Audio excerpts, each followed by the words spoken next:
Hello అండి. అందరికీ నమస్కారం. Welcome to my channel. నా ఎస్‌సీపీ మొగుడు పార్ట్ 2 చూసే ముందుగా పార్ట్ 1 ఎవరన్నా చూడకుండా ఉంటే ముందు అవి చూడండి ఫ్రెండ్స్. అలాగే ఫస్ట్ టైం నా ఛానల్ చూస్తున్న వాళ్ళు ప్లీజ్ లైక్ చేసి, షేర్ చేసి, సబ్స్క్రైబ్ చేసుకుని మీ సపోర్ట్ నాకు అందించండి. ఇంకా ఈరోజు ఈ పార్ట్‌లోకి వెళ్ళిపోదాం. తన మీద న్యూస్ రావడంతో మండిపడుతూ ఉన్నాడు ధనంజయ్. ఇంతలో ధనంజయ్ ఫోన్ రింగ్ అయింది. డిస్‌ప్లే అవుతున్న పేరు చూసి నేను అనుకుంటూనే ఉన్నా ఫోన్ వస్తుందని అంటూ లిఫ్ట్ చేసి గుడ్ మార్నింగ్ సీఎం గారు వినయంగా నటిస్తూ అన్నాడు. గుడ్ మార్నింగ్ కాదు ధనంజయ్, వెరీ బ్యాడ్ మార్నింగ్. నీ మీద న్యూస్ వచ్చింది చూసావా? గంభీరంగా అన్నాడు సీఎం మహేంద్ర భూపతి. చూశాను సార్. దానితో నాకేం సంబంధం లేదు సార్ అన్నాడు అతను. సంబంధం లేదు అంటావేంటి? అంత స్పష్టంగా ఫొటోస్‌తో సహా వేస్తే అది నీ కాలేజీనే కదా అన్నాడు సీఎం. నా కాలేజీనే సార్. అయితే మాత్రం నాకు సంబంధం ఉందని ఎలా చెప్తారు? రోజు నేను కాలేజీకి వెళ్ళను కదా! అక్కడ అంతా ప్రిన్సిపల్ చూసుకుంటూ ఉంటాడు. అక్కడ ఏం జరిగిందో కనుక్కుంటాను సార్ అన్నాడు ధనంజయ్. నువ్వు చెప్పినంత సులభంగా నేను చెప్పలేను కదా! ప్రజలకి జవాబుదారీని ప్రతిపక్షాలు ఏకి పారేస్తున్నాయి. డ్రగ్స్ అయ్యా! ఏ చిన్న చితక స్కామ్ కాదు ఏదో చెప్పడానికి. పిల్లల జీవితాలకు సంబంధించింది. ఎంతోమంది విద్యార్థులు డ్రగ్స్‌కి బానిసలయ్యి తమ జీవితాలను నాశనం చేసుకుంటున్నారు. అయినా విద్యాలయాలలో డ్రగ్స్ ఏంటి? కోపంగా అన్నాడు సీఎం. సార్, నేనే ఏదో దగ్గరుండి అమ్మినట్లు అంటున్నారు. నాకు తెలీదు. ఇప్పుడే నేను న్యూస్ చదివాను. నా కాలేజీలో డ్రగ్స్ ఏంటి అని షాక్ అయ్యాను. ఏం జరిగిందో కనుక్కుంటాను సార్ అన్నాడు. ముందు నువ్వు వచ్చి నన్ను కలువు సీరియస్‌గా ఫోన్ పెట్టేశాడు సీఎం. ధనంజయ్ వాళ్ళ వైపు చూసి ఈ ఈ సీఎం నేను ఎప్పుడు దొరుకుతానా అని గోతికాడ నక్కలా చూస్తున్నాడు. ఈ డ్రగ్స్ కేసు అడ్డం పెట్టుకుని నన్నేదో చేయాలి అనుకుంటున్నాడు. అందుకే నువ్వు కొన్ని రోజులు కామ్‌గా ఉండు. మన గురించి ఒక్క ఆధారం కూడా బయటపడకూడదు. ఆ ప్రిన్సిపల్ సంగతి చూడు. వాడితో స్టేట్మెంట్ ఇప్పించు. మరొక్కసారి చెప్తున్నాను. ఆ రిపోర్టర్ జోలికి వెళ్ళి నా ప్లాన్ నాశనం చేయకు గట్టిగా చెప్పాడు ధనంజయ్. అలాగే సార్ అయిష్టంగా అన్నాడు కాల. ధనంజయ్తో ఫోన్ మాట్లాడిన సీఎం చచ్చా, డబ్బు కోసం చిన్నపిల్లల జీవితాలతో ఆడుకోవడం ఏంటో. ఇతను ఎదవ పనులు చేస్తాడని తెలిసినా ఏం చేయలేకపోతున్నాడు. సాక్ష్యాలుండవు. తన చేతికి మట్టి అంటకుండా చేస్తాడు. పైగా వాడికి పెద్ద ఎత్తున ఎమ్మెల్యే బలం ఉంది. పార్టీలో గ్రూప్ మెయింటైన్ చేస్తాడు. వాడిచ్చే డబ్బులకు ఆశపడి వాడి వైపు ఉంటారు అందరూ. ఏది చేద్దామన్నా వీడు పెద్ద అడ్డంకి అయ్యాడు. ఈసారి మాత్రం వదలకూడదు అనుకుంటూ పిఏ అయిన రాఘవన్ని పిలిచాడు. చెప్పండి సార్ అంటూ వచ్చాడు. పేపర్ చదివావా? గంభీరంగా అన్నాడు. చదివాను సార్. దీని మీద మీ అభిప్రాయం ఏంటి అన్నాడు. నిజమని అక్కడ స్పష్టంగా తెలుస్తుంటేను ఆధారాలతో సహా ఫోటోలు కూడా వేశారు కదా సార్.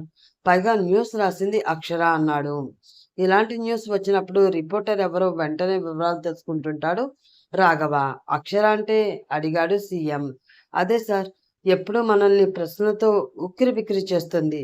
ఆ శివశంకర్ మంత్రి పదవి తీసే వరకు వరుస కథనాలతో హోరెత్తించింది కదా ఆ అమ్మాయి. ఆ వెలుగు పత్రిక రిపోర్టర్ అన్నాడు రాఘవ. ఆ అమ్మాయ మనల్ని వదలదా? మన మంత్రివర్గంలో ఉన్న సగం మందికి పైగా పదవులు ఊడగొట్టే వరకు ఈ అమ్మాయి శాంతించేటట్లు లేదు అన్నాడు సీఎం. మన వల్ల ఎలాగో కాదు, ఆ అమ్మాయినైనా చేయనివ్వండి సార్, మన చేతులకి మంటే అంటకుండా అన్నాడు రాఘవ. వాళ్ళ పదవులేమో గాని మన ప్రభుత్వానికి చెడ్డపేరు. దొరికిందే సందన ప్రతిపక్షాలు ఏకి పారేస్తాయి. అయినా ఎంతమందిని అని పదవులు ఓడగొడతాం అన్నాడు. ఇలా బయటికి వచ్చినప్పుడైనా చర్యలు తీసుకుంటే ప్రజలకు మన మీద విశ్వాసం పెరుగుతుంది సార్ అన్నాడు పిఏ. ఆ శివశంకర్ పదవి తీసినంత ఈజీ కాదు ధనంజయ్ పదవి తీయడం. వాడి వెనక ఎమ్మెల్యేలు ఉన్నారు. పైగా ఏది చేసినా సాక్ష్యాలు లేకుండా చేస్తాడు. మరి ఈ విషయంలో ఎలా దొరుకుతాడో అర్థం కావడం లేదు అన్నాడు సీఎం. తనను ఎవరు ఏం చేయరు, మన జోలికి ఏ రిపోర్టర్ రారు అన్న ధైర్యం. ఈ అమ్మాయి ఇలా ధైర్యం చేస్తుందని ఊహించి ఉండడు అన్నాడు రాఘవ. ఆ అమ్మాయిని ఏమన్నా చేస్తాడేమో అన్నాడు సీఎం. ఏం చేయడు సార్. ఇప్పుడు ఏం చేసినా తన మీదకే వస్తుందని అతనికి బాగా తెలుసు. కొన్నాళ్ళు అమ్మాయి జోలికి వెళ్లకుండా కామ్గా ఉంటాడు. ఈలోపు మీరు చేయవలసింది చేయండి అన్నాడు రాఘవ. సరైన సాక్ష్యాలు లేకుండా ఏం చేయలేము రాఘవ. ఆ ఫోటోలో ఉన్నది సరిపోదు. వాడి కాలేజీలో అయినా వాడే ఆయన్ని ఎవరు సాక్ష్యం చెప్తారు అన్నాడు. నిజమే సార్, సాక్ష్యాలు కావాలి అన్నాడు రాఘవ. ఏం చేయాలో నేను ఆలోచిస్తాను కానీ ఆ ఇంటెలిజెన్స్ ఐజీ వచ్చాడా అన్నాడు. వచ్చాడు సార్, అయితే పంపించు అన్నాడు రా సీఎం. ప్రతిరోజు ఐజీ వచ్చి సీఎంకి రిపోర్ట్ ఇస్తాడు. 2 నిమిషాల్లో ఇంటెలిజెంట్ డిపార్ట్మెంట్ ఐజీ అయిన మోహన్ రావు వచ్చి సెల్యూట్ చేశాడు. కూర్చో, పేపర్ చదివావా అడిగాడు. ఆయన తల ఊపాడు. సిటీలోకి ఇంత విచ్చలవిడిగా డ్రగ్స్ వస్తుంటే ఏం చేస్తున్నారయ్యా? ఇంటెలిజెంట్ డిపార్ట్మెంట్ కనీసం పసిగట్టలేకపోతున్నారా? కోపంగా అన్నాడు. మాకే ఇన్ఫర్మేషన్ లేదు సార్. మీకు తెలియనివి కూడా రిపోర్ట్స్కి తెలుస్తున్నాయి అంటే మీరు ఎంత బాగా పనిచేస్తున్నారో అర్థమవుతుంది. సీరియస్గా అన్నాడు సీఎం. అవి అన్నీ నిజం కాదు సార్. సెన్సేషనల్ కోసం ఏదో ఒకటి రాస్తారు అన్నాడు ఐజీ. ఆయన వైపు కోపంగా చూస్తూ, మా రాజకీయ నాయకుల కంటే మీ ఆఫీసర్స్ మరీ ఘోరమయ్యా. మేము అన్న తప్పు బయట పెడితే కాస్త పటాయిస్తాము. కానీ మీరైతే అలా కాదు. మీ తప్పు కప్పిపుచ్చుకోవడానికి ఎదుటి వాళ్ళ మీద నిందలు వేస్తారు. అంతా స్పష్టంగా ఫోటోలతో సహా ఉంటే సెన్సేషన్ కోసం రాశారు అంటావేంటి? అది రాసిన రిపోర్టర్ అక్షర అట. తెలుసుగా నీకు అమ్మాయి రాసింది అబద్ధం అవ్వదు అని. మన శివశంకర్ బండారం బయటపెట్టింది కూడా ఈ అమ్మాయే. నీతి, నిజాయితీ, ధైర్యం ఆ అమ్మాయి సొంతం. తన పని పాట లేక రాయదు. ఆ న్యూస్ నిజమని నీకు తెలుసు. నీ చేతకానితనం బయట పడకూడదని ఆ అమ్మాయి మీద నిందలు వేయకు. నీ బదులు వాళ్ళని ఇంటెలిజెంట్ డిపార్ట్మెంట్లో తీసుకున్నా బాగుండేది కోపంగా అన్నాడు సీఎం. ఆయన ఏమీ మాట్లాడలేదు. చూడండి, నాకు ఆ ధనంజయ్ ప్రతి కదలిక మీద రిపోర్ట్ కావాలి. ఏం చేస్తున్నాడు, ఆయన వ్యాపారాలేంటి, ప్రతి ఒక్కటి ఏది వదలకుండా రిపోర్ట్ ఇవ్వండి. అతని మీద నిఘా ఉంచండి అన్నాడు. అలాగే సార్ అన్నాడు ఐజీ మోహన్ రావు. ఇంకేంటి సంగతులు అన్నాడు సీఎం. రోజువారీ రిపోర్ట్ ఇస్తూ సార్ అంతా బానే ఉంది సార్ అన్నాడు. నువ్వు రోజులాగానే చెప్పు, అంతా బానే ఉంది, అంతా బాగానే ఉంది అని. అంతా బాగానే ఉంటే డ్రగ్స్ వ్యవహారం ఎలా వచ్చింది అయ్యా? మీరు కాదు, ఆ నార్కోటిక్స్ డిపార్ట్మెంట్ ఏం చేస్తుందో. ఇంతమంది ఉంటారు, ఒక్కరూ పనికిరారు. ఇక నుంచి అయినా కేర్ఫుల్గా ఉండండి. ఇవాళ ప్రతిపక్షాలు నన్ను ఏకి పారేస్తాయి. మీ ఇంటెలిజెంట్ డిపార్ట్మెంట్ ఏం చేస్తుంది? మీరేం చేస్తున్నారు?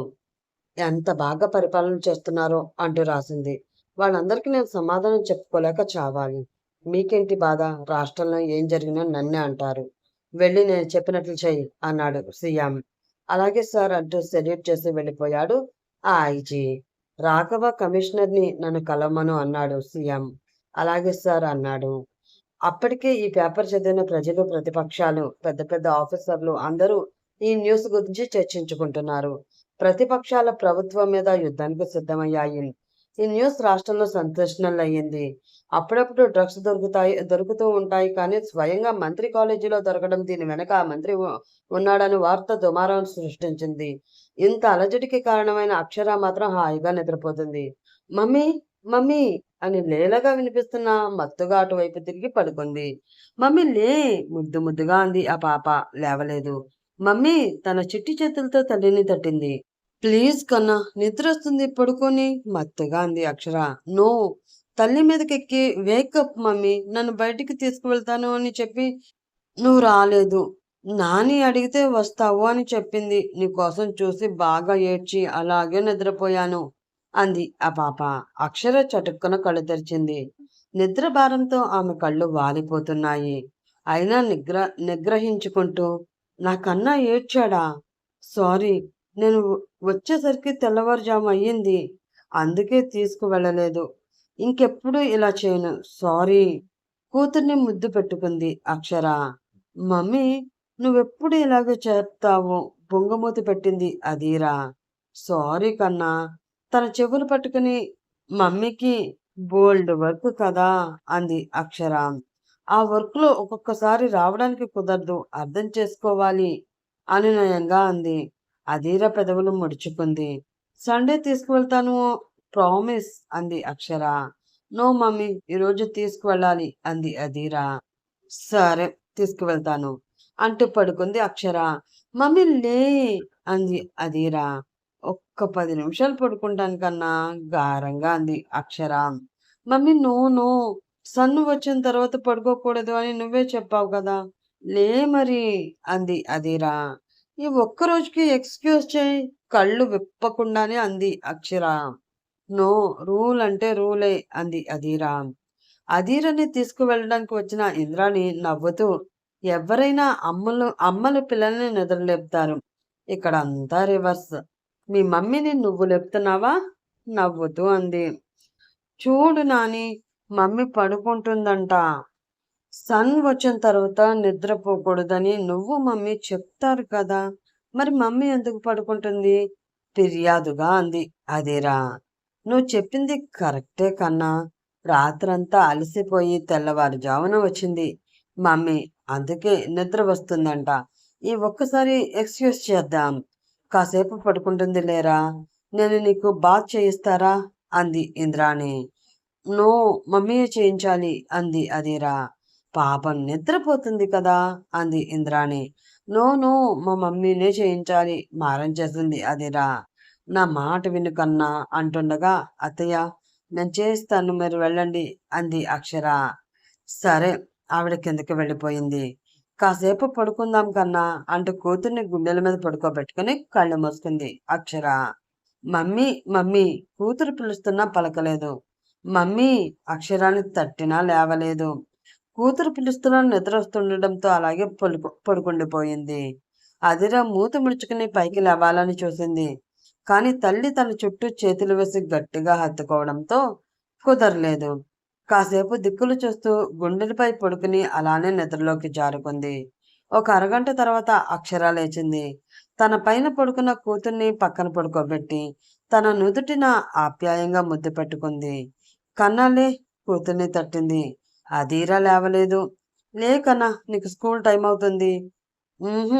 లేవలేదు. నా బంగారు కన్నవి కదా బతిమలాడింది అక్షర. అధీరకి మెలకు వచ్చినా కళ్ళు తెరవలేదు. మరో 2 సార్లు తట్టి ఇంకా లేవకపోవడంతో దొంగ రివెంజా అంటూ కితకితలు పెట్టింది. అధీరా కిలకిలా నవ్వుతూ కళ్ళు తెరిచింది. దొంగ మమ్మీ మీద రివెంజా, కూతురు బుగ్గ మీద ముద్దుగా లాగుతూ అంది. చేతులు తిప్పుతూ అంది అధీరా. అక్షర పెద్దగా నవ్వేస్తూ, నువ్వు రాక్షసివే అంటూ ముద్దులు కురిపించింది. అక్షర కూడా తల్లికి ముద్దు పెట్టింది. సరే రా, నీకు బాత్ చేస్తాను అంటూ ఎత్తుకుని వాష్రూమ్కి తీసుకువెళ్ళింది. బ్రష్ స్నానం చేయించి రూమ్లోకి తీసుకువచ్చింది. వెళ్ళంతా తుడిచి తనకి టవల్ చుట్టి, ఒక్క 10 నిమిషాలు ఉండు కన్నా, నేను ఫ్రెష్ అయి వచ్చి రెడీ చేస్తాను అంది.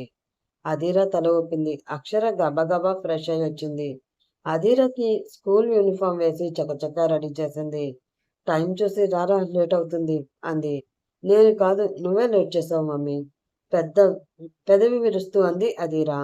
నేనే లేట్ చేసాలే, కానీ రారా అంటూ అధీరని ఎత్తుకుని గబగబా కిందకు వచ్చింది. ఇంద్రాణి వీళ్ళ కోసమే వెయిట్ చేస్తుంది. పని అమ్మాయి అయిన రమ్య టిఫిన్ డైనింగ్ టేబుల్ మీద పెడుతుంది. టీపై మీద ఉన్న అక్షర బ్యాగ్ని, టైట్ టిఫిన్ బాక్స్, ఆ కింద పాలిష్ చేసిన షూస్ని చూసి, కన్నా స్కూల్కి కావాల్సినవన్నీ రెడీ చేసావా అని అడుగుతుంది. నేను చేసేదాన్నిగా అత్తయ్య అంది అక్షర. పర్వాలేదులే, మీరు పడుకుని లేటుగా లెగుస్తారని నాకు తెలుసు. టైం అవుతుంది, కన్నాకి టిఫిన్ తినిపించు అంది ఇంద్రాణి. అక్షర డైనింగ్ టేబుల్ దగ్గరికి వెళ్ళి కూతుర్ని కూర్చోబెట్టి టిఫిన్ ఏం చేసిందా అని చూస్తుంది. ఇడ్లీ సలాడ్ కనిపించడంతో కూతురి కంట ముందే మొహం అదోలా పెట్టింది అక్షర.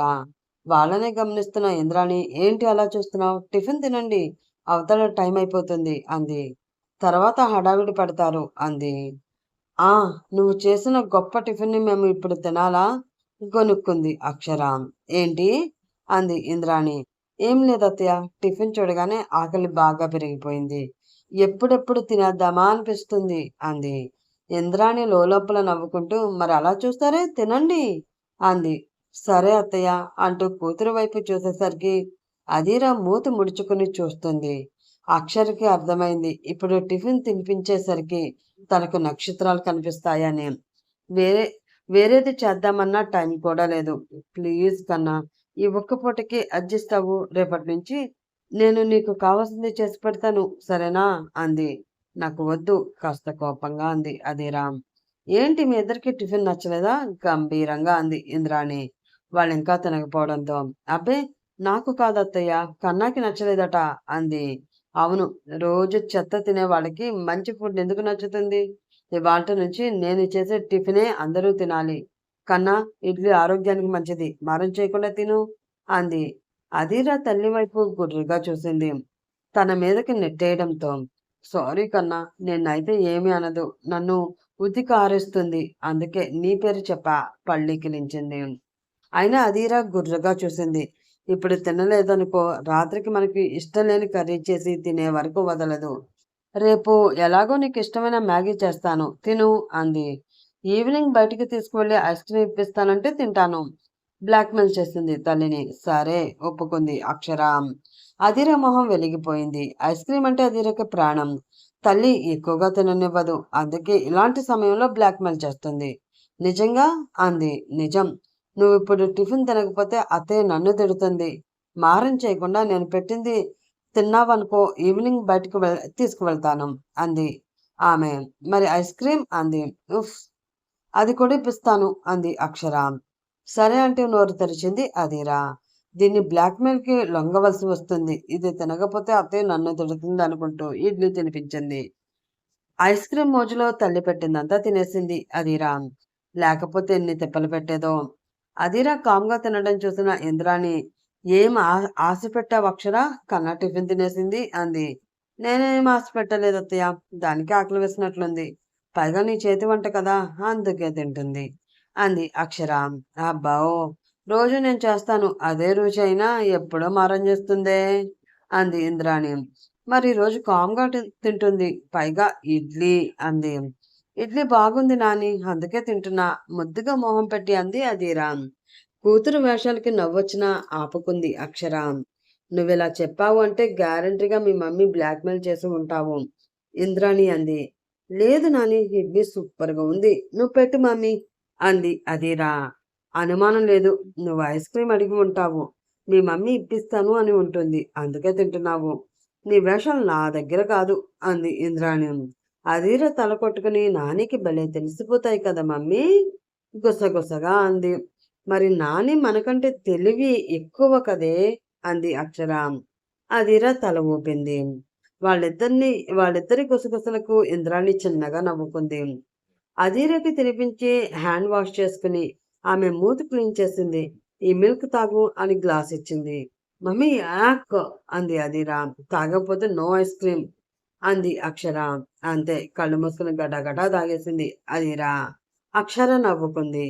అదేంటి అక్షర, నువ్వు తినలేదు అంది ఇంద్రాణి.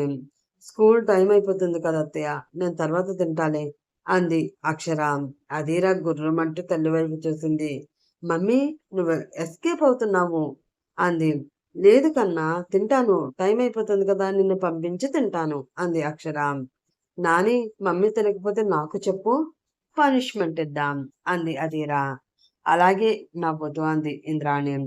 పిల్ల రాక్షసి అంటూ హాల్లోకి తీసుకువచ్చి షూ వేసి టై కట్టింది. ఒకసారి స్కూల్ బ్యాగ్ చెక్ చేసి అన్నీ కరెక్ట్గా ఉన్నాయో లేదో చూసింది. ఇంతలో స్కూల్ బస్సు హారన్ వినిపించింది. అంతే, అప్పటి వరకు హుషారుగా ఉన్న అదిరా ఏడుపు మొహం వేసుకుంది. రారా, స్కూల్ బస్సు వచ్చింది. ఒక చేత్తో బ్యాగ్ క్యారేజేజ్ బుట్ట పట్టుకుని కూతుర్ని ఎత్తుకుంది. నో, నేను వెళ్ళను, నాకు స్కూల్కి వెళ్ళడం ఇష్టం లేదు ఏడుపు మొదలుపెట్టింది. అదీరకి పొద్దున్నే చక్కగా రెడీ అయ్యి షూ వేసుకుని టై కట్టుకుని ఉండడం ఇష్టం, కానీ స్కూల్కి వెళ్ళడం ఇష్టం ఉండదు. చచా కన్నా, ఏంటి ఈ ఏడుపు? రోజు ఇదే ప్రాబ్లం నీతో. చక్కగా రెడీ అవుతావు, స్కూల్కి వెళ్ళనంటావు. స్కూల్కి వెళ్ళకపోతే ఏబిసిడీలు ఎలా నేర్చుకుంటావు? కన్నీళ్లు తుడుస్తూ అంది అక్షర. నాని నేర్పుతుంది ఏడుస్తూ అంది అదీరా. అక్షర, ఇంద్రాణి నవ్వేశారు. నాని నేర్పుతుందిలే ఇంటి దగ్గర, కానీ స్కూల్లో కూడా నేర్చుకోవాలి. స్కూల్ అయితే ఫ్రెండ్స్ ఉంటారు, మీ టీచర్స్ చక్కగా రైమ్స్ చెప్తారు, గేమ్స్ ఆడిస్తారు. నాని అలా ఆడిస్తుందా అంది అక్షర. లేదు అన్నట్టు తల ఊపింది అదీరా. మరి అందుకే స్కూల్కి వెళ్తే చక్కగా ఆడుకోవచ్చని మాటలు చెప్తూ బయటికి తీసుకువచ్చింది. ఇంటి ముందు స్కూల్ బస్ అప్పటికే ఆగి ఉండడంతో చకచకా నడిచి గేట్ ఓపెన్ చేయబోయింది. వాచ్మెన్ అంతలోనే గేట్ ఓపెన్ చేసి ఆమె చేతిలో ఉన్న బ్యాగ్ బుట్ట ఇవ్వండి మేడం అంటూ తీసుకున్నాడు. వాచ్మెన్ బ్యాగ్ బుట్ట బస్సులో ఉన్న ఆయాకి ఇచ్చాడు. అక్షర బస్సులోకి ఎక్కి అధీరాని సీట్లో కూర్చోబెట్టింది. అధీరా ఇంకా ఏడుస్తుంటే, మీ ఫ్రెండ్స్ అందరూ ఎలా చూస్తున్నారో చూడు, నిన్ను షేమ్ అంటారు అంది. పిల్లలందరూ తన వైపు చూడడం గమనించిన అధీర టక్కున ఏడుపు ఆపేసింది. అక్షర నవ్వుకుంటూ కూతురు కళ్ళు తుడిచి ముద్దు పెట్టుకుని బాయ్ కన్నా, ఈరోజు మీ టీచర్ ఏం నేర్పిందో నాకు చెప్పాలి సరేనా అంది. అధీర తల ఊపింది. అక్షర బస్ దిగింది. ఆమె దిగడంతో బస్ కదిలింది. అక్షర టాటా అంటూ చెయ్యి ఊపింది. అధీరతో పాటు పిల్లలందరూ చెయ్యి ఊపారు. పిల్లలందరికీ ఫ్లయింగ్ కిస్ ఇచ్చింది అక్షర. పిల్లల మొహాలో నవ్వులు విరిశాయి. అక్షర లోపలికి వచ్చేసింది. వాచ్మెన్ గేట్ వేశాడు. హాల్లోకి వచ్చిన అక్షర సోఫాలో కూర్చుని టీ పై మీద ఉన్న పేపర్ చేతిలోకి తీసుకుంది. అక్షర టిఫిన్ చేయి అంది ఇంద్రాణి. పేపర్ చదివి చేస్తాలే అత్తయ్య అంది. హత్యలు మానభంగాలు ఆ పార్టీ నుంచి ఈ పార్టీలోకి జంపులు స్కామ్లు రోజు ఉండే న్యూసే కదా, అవి తర్వాత చదవచ్చు. వెళ్ళి టిఫిన్ చేయి, తినకుండా తప్పించుకున్నావంటే ఊరుకోను అంది ఇంద్రాణి. చేస్తాను అత్తయ్య, ఇంపార్టెంట్ న్యూస్ ఉంది ఉండు అంటూ తన న్యూస్ చదివింది. తన న్యూస్ తప్పకుండా స్టేట్లో అలజడి సృష్టిస్తుంది అని తెలుసు. ఇప్పుడు ధనంజయ్ ఏం చేస్తాడో, ఎవరి మీదకి తోసి తప్పించుకుంటాడో అసలు వదలకూడదు. మరిన్ని సాక్ష్యాలు సంపాదించాలి. ఇక నుంచి వీడి మీద కన్ను వేయాలి. పిల్లల జీవితాలతో ఆడుకుంటున్నాడు. వీడు చేసి ఇల్లీగల్ వ్యాపారాలన్నీ బయటికి తీసి శిక్ష పడేలా చేయాలి దృఢంగా అనుకుంది. దీని మీద సీఎం ఎలా స్పందిస్తాడో చూడాలి. మిగతా పేపర్ అంతా ఒకసారి తిరిగేసింది. పెద్దగా న్యూస్ ఏమీ లేదు. అక్షర వెళ్ళి టిఫిన్ చేయి, మళ్ళీ టైం అయిపోతుంది అని వెళ్ళిపోతున్నా మరొకసారి అంది ఇంద్రాణి. అబ్బా వదలవా అంటూ, అవును మమ్మీ ఫోన్ చేసిందా నీకు అడిగింది అక్షర. చేసింది, నీకు చేస్తే తీయలేదట అంది ఆమె. బిజీగా ఉండి తీయలేదులే, నేను తర్వాత చేస్తాను అంది అక్షర. ఎందుకు ఏంటి విశేషాలు అంది అక్షర. ఏముంటాయి, అందరూ బాగానే ఉన్నారట అంది.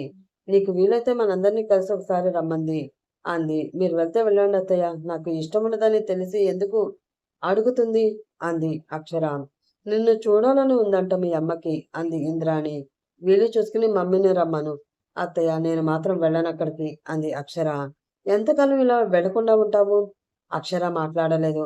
ఇంతలో అక్షర ఫోన్కి మెసేజ్ వచ్చింది. అప్పటికే ఇన్బాక్స్ నిండా ఫుల్ మెసేజెస్, బోలెడు ఫోన్ కాల్స్ ఉండడం.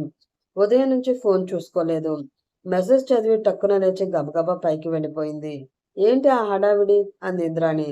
అర్జెంట్ పని అత్తయ్య అంటూ పైకి వెళ్ళి 10 నిమిషాల్లో రెడీ అయి వచ్చింది. అత్తయ్య వెళ్ళొస్తాను టీపాయ్ మీద ఉన్న ఫోన్ తీసుకుంటూ అంది. అదేంటి టిఫిన్ చేయకుండా? నేను అనుకుంటూనే ఉన్నాను ఇలాగే హడావిడి పడిపోతావా అని. సీఎం గారి ప్రెస్ మీట్ ఉందని ఇప్పుడే ఇన్ఫర్మేషన్ వచ్చింది అత్తయ్య, నేను వెళ్ళాలి అంది.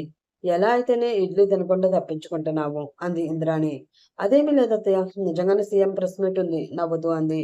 నువ్వు ఇలా చేస్తావని తెలిసే బాక్స్ లో పెట్టాను, తీసుకువెళ్ళి బాక్స్ అందించింది ఇంద్రాణి. అక్షర మొహం వేలాడేసుకుని తప్పదా అంది. తప్పదు, నీ వాటా ఎవరు తింటారు అంది ఇంద్రాణి. ఫుడ్ వేస్ట్ అయితే నాకు నచ్చదని తెలుసు కదా అంది. అక్షర బాక్స్ తీసుకుంది. నువ్వే తిను, ఎవరికి ఇవ్వకు ఇంద్రాణి అంది. నేనే తింటాను, ఎవరికే పెట్టను. టేస్ట్ ఎలా ఉందో, అందులో ఏం ఏం వేసావో కూడా చెప్తాను పెదాలు బిగిస్తూ అంది. ఇంద్రాణి నవ్వుతూ సరే తిన్నావో లేదో తెలిసిపోతుందిలే నాకు అంది. ఇంతలో అక్షర ఫోన్ మోగింది. లిఫ్ట్ చేసింది. అక్షర మాట్లాడక ముందే, దొంగ మొహందానా, ఉదయం నుంచి అన్ని ఫోన్స్ చేస్తే తీయవా, ఏం చేస్తున్నావు గయ్యమంది అవతలి స్వరం. చెవి గింగురన మనడంతో చెవిలో వేలు పెట్టి తిప్పుకుంటూ, రాక్షసి, ఆ గొంతేంటి అంది అక్షర. ఆ గొంతు కాదే, నువ్వు దొరికితే నీ గొంతు పిసుకుతా. ఇంత పెద్ద సెన్సేషనల్ న్యూస్ గురించి కొంచెం కూడా చెప్పవా? అందరిలా నేను న్యూస్ చదివి తెలుసుకోవాలా? ఈ మధ్య నీకు సీక్రెట్స్ ఎక్కువైపోయాయి కోపంగా అంది అవతలి కంఠం. 6 గంటలకే నువ్వు ఇంటికి వెళ్తే నేనెక్కడ చెప్పేది? నేను ఆఫీస్కి వచ్చేసరికి మిడ్ నైట్ అయింది, ఇంటికి చేరేసరికి తెల్లవారుజామైంది, ఇంకా ఎక్కడ చెప్పను అంది కాస్త కోపం తగ్గించుకుంటున్నట్లు. సరే నువ్వు ఇప్పుడు ఎక్కడున్నావు అంది. సీఎం ప్రెస్ కాన్ఫరెన్స్ అంట, నువ్వు అటు వచ్చేసాయి అంది. అంటూ ఏదో చెప్పబోతున్న అక్షర అటువైపు ఫోన్ పెట్టేసినట్లు అర్థం అవడంతో దీనికి అంతా హడావిడే, ఎదుటి వాళ్ళు చెప్పేది వినదు. అది ఏం చెప్పాలనుకున్నదో చెప్పి పెట్టేస్తుంది అనుకుంటూ స్కూటీ మీద బయలుదేరింది. ఆ తర్వాత ఏం జరిగిందో తెలుసుకోవాలంటే నెక్స్ట్ పార్ట్ కోసం వెయిట్ చేస్తూ ఉండండి ఫ్రెండ్స్. అలాగే ఈ పార్ట్ మీకు నచ్చితే ప్లీజ్ లైక్ చేసి, షేర్ చేసి, సబ్స్క్రైబ్ చేసుకుని మీ సపోర్ట్ నాకు అందించండి.